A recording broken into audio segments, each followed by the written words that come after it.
Hi, I'm Geth Griffith. I'm a teacher at the Junior RNCM. It's my student Sam, looking into starting to build walking bass lines. A few methods. There's lots of ways into trying to do this. This is just one way which you can try.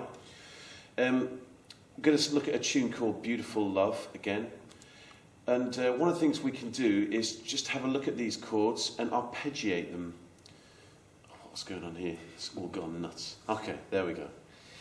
So we can see these first three chords you've got here. E half diminished, A7 and D minor. So the first thing we've been doing is looking at playing two in a bar, playing the root and the fifth. And we were having a go at playing root and then five. The next thing to do is maybe to see if you can go root, 5, 3, root, 5, 3, root. So can you see that you're keeping the same pattern all the way through? Root, 5, 3, root, 5, 3, root. Do you want to just have a go without the backing track? Do you want to just play that over those first three chords? So, see if you can work out what that'd be.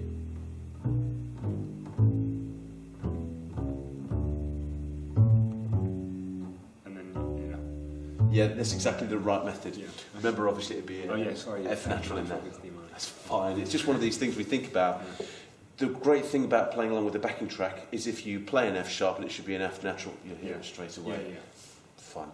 This is a great thing about this is you'll hear these mistakes and you'll save yourself very quickly. Work it out. Fantastic. The next thing you can do is see if you can go for all four notes. See if you can work them up in an ascending pattern. Let's just try it out of tempo first. So can you do those first three chords again? So we're going to this time we're going to go root 3, 5, 7. Root 3, 5, 7. Can you have a go at that? So that's a 7, did you say? Yes, that's going to be the D natural.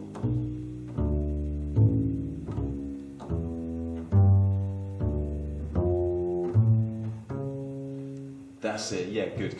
Now, there's a couple of things that I just wanted to point out there. The first thing was just there. You went for that C and it ended up being a bit sharp. When you're worrying about what notes to play, your technique goes to pieces.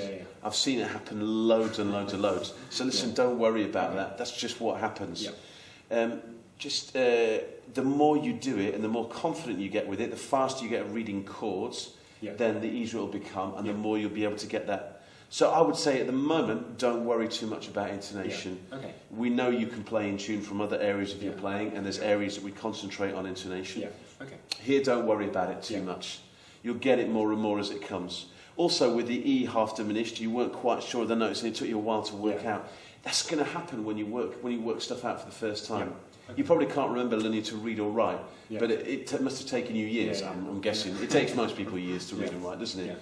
And when you read these chord symbols and have to work out what all the pitches are, it's going to take you a long time. So don't worry about that. Can we just try the same line again? The thing to do is just to keep going round it a few times, and you learn this one, and yes, you'll only learn 3 chords, but then those 3 chords will get stuck. And when you see them again, it'll be much easier to remember that sequence. So let's just go over the same thing again. Don't worry if it's slow and out of time.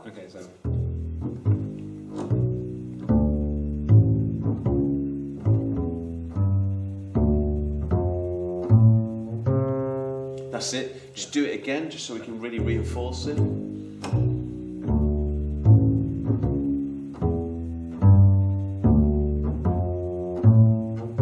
Fantastic. So it's getting better all the time, definitely. Brilliant. Next thing I'm going to do is when you've got it to a standard like that, let's just put the track on with it. I'm just going to go for a slightly slower tempo. There's absolutely no shame in having a slightly slower tempo. So let's go with this. Let's see how fast this turns out to be. Beautiful speed.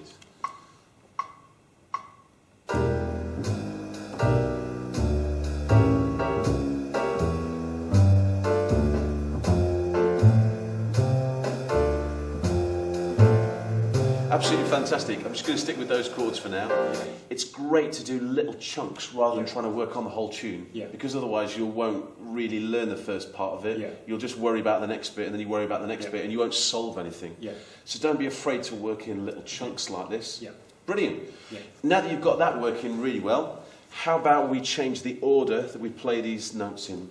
So how about we go root, 5th, 3rd, 7th, root, 5th, 3rd, 7th. Can you see that I'm singing it when I'm saying it to you? Yeah.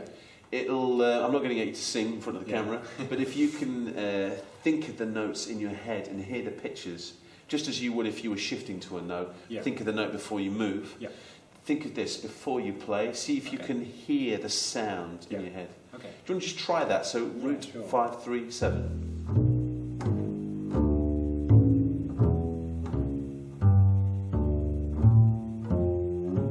Fantastic. Yeah, really good. And now, what about if we went root 7, 3rd, 5th? Okay. Root 7. So that would be. That's it. Um, Yes, good. Yeah, excellent. And it only takes you a couple of times and you'll be able to do that really well. Yeah. And now there's a couple of steps that you can take this further. You could mix up the patterns. So you can say in bar 1, I'm going to do 1, 3, 5, 7. Yeah. In bar 2, I'm going to do 1, 5, 3, 7. Yeah. So that you mix them around. Yeah. Or one last exercise which you can do is you can choose 2 points on your instrument and walk up to that note and then come down again. Yeah. So what we're going to do now is we're going to go, if we start with the E half diminished, if you want to play these notes as I'm saying them, so we're going to go E, G, B flat, D, and then we've got A7. Now the next available note up in the sequence is going to be an E, isn't it? Which is the 5th. So now we're going to go E, G, which is the 7th, A, which is the root, but carry on up the scale, and then C sharp, and then the next chord is D minor. So we're going to go D, and now we're going to come back down again. Okay. So now C is the 7th, and then A is the 5th. So do you see what we've done? It's maybe a little bit, I haven't explained it very well, but basically you're going to pick these 2 points, and you're going to work up, and then as you get to the next chord, think about the next degree in the next available note. So in the chord, when we've finished the first chord, which is E half diminished, we're on a D. Then A7 is the next chord. So the next available note up is an E, which is the 5th. Okay. Does it make sense? Yeah, it does, It takes a little bit of a while to work out, and when I first started doing this, I'd literally be doing it painfully slowly, about sort of crotchet equals 50, and still making mistakes. I don't think that matters, because when you're learning something, a skill like this from scratch, it's going to take a little while. Yeah, you've got to sort out in your hand. But yeah, exactly. I might be the most musical guy ever, but if I've never played the tuba before, it's going to take me a while to learn how to buzz into a mouthpiece, isn't it? If I've never done it before. And so it is with this skill. But that's the next thing I will do with this score sequence. Yeah.